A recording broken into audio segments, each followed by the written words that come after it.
Hello, everyone. So my name is Philip, and for the past few hours, you've been hearing about different opportunities going to different countries and different prizes have been awarded. So my part here is to help you have a better idea of what English exams are required if you're headed to these two countries, the United Kingdom, rather the UK and Ireland.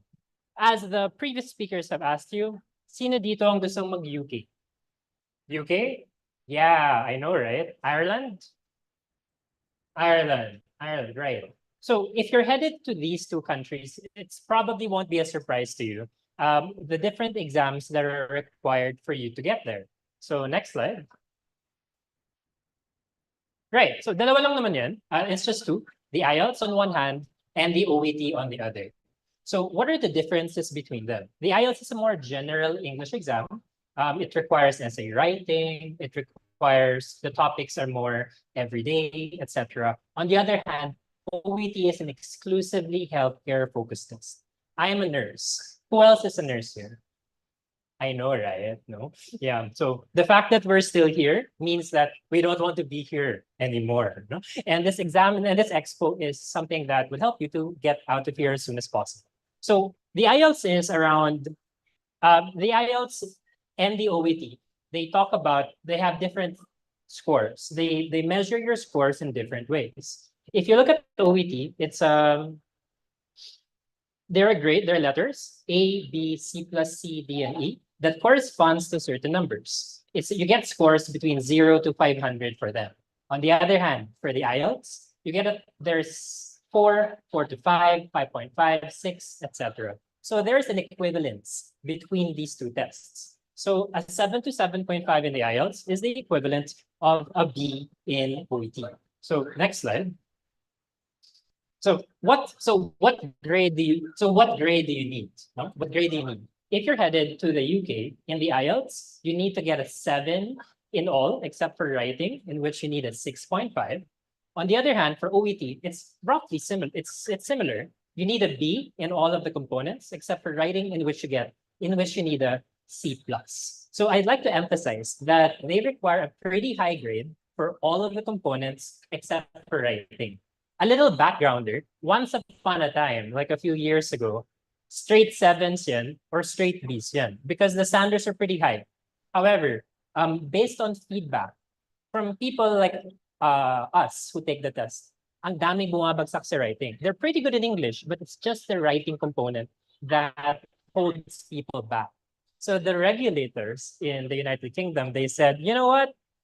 Let's adjust, no? And therefore, they started accepting a lower grade for writing, and they figured out that it made no difference in terms of the safety of the care that people sort of offered. So that's cool. No?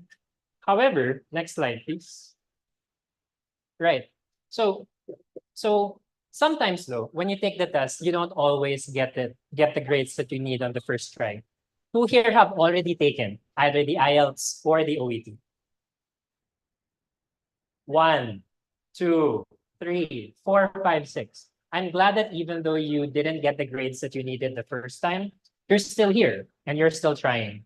And they accept, the UK at least, accepts clubbing. Clubbing is combination scores. You can take your two exams, either dalawang IELTS or dalawang OET, and then you can combine your performance for each of them. This is like giving you a second chance. No? However, there are certain rules for it. Rule 1, you have to sit the next test within 12 months. So if you take the exam this month, June, you have until May within next year for you to take it. So it's important that you don't rush into taking your next exam because sometimes some people, they take the exam again and the next month again and the next month again, no?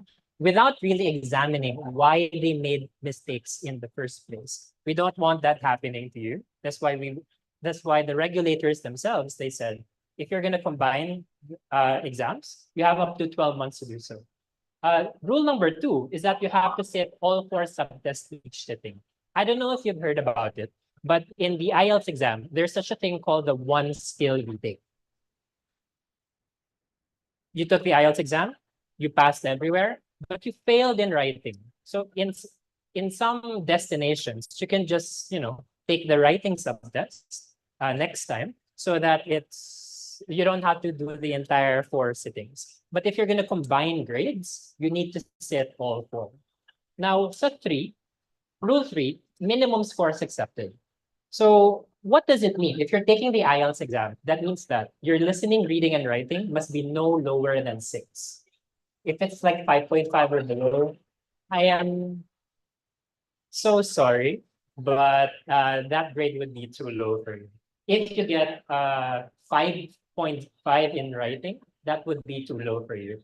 So in other words, your grades must be somewhere there in the near the mark that they need. Like they're allowing you to combine your scores as long as hindi malayo yung grade dun sa kailangan nila. As long as the grade that you get is not that far from the grade that is required. And finally, 4, you need to combine tests at the same time. If you take an IELTS on one hand, you have to take the IELTS again. If you take the OET, you have to take the OET again. You can't combine IELTS and OET at the same time. So hopefully, of course, these rules will be irrelevant for you. Ang best case scenario dyan, when you take your exam, you pass it. And you don't need to combine. But the ideal is not what happens all the time. No? So in case that happens, it's important that you know what the rules are for combination for the United Kingdom. However, next slide, please. Right. So this is an examining. So this is a detailing of what I just mentioned. So feel free to take a picture if you're interested. So in Ireland, though, it's different because in the UK, you need to get a 6.5 in writing and a 7.0 in the rest. Ireland is more flexible. Ireland says, you know what? As long as you get a 6.5 anywhere and the rest are 7s, that's fine. Some people are good writers, but not so good readers. Some people are good writers, but not so good speakers. So that kind of flexibility is something that Ireland acknowledges. So thank God for that. However, there is a disadvantage to Ireland. Next slide, please. Right, so it's the same for OET. Next slide, please. Right. So sa Ireland, sorry, no clubbing, no combination of scores. You have to get the grades that you need in one sitting. So if in the UK, maybe they give you a take two, like a chance to make it up. Here, sorry, no, you have to get the grades that you need in one sitting. Ideally, that's what happens anyway. Like when you take the test, you get the grades that you need. And this is what Ireland wants to have. And IELTS online and OET at home are not accepted. You have to take the test in the testing center. Next slide. Next slide. Oh, sorry. All right. So this is a very, very broad overview of what is required in these 2 countries, Ireland and the UK.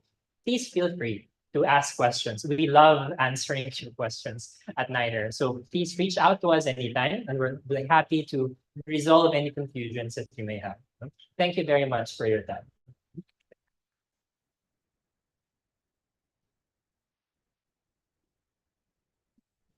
Ah.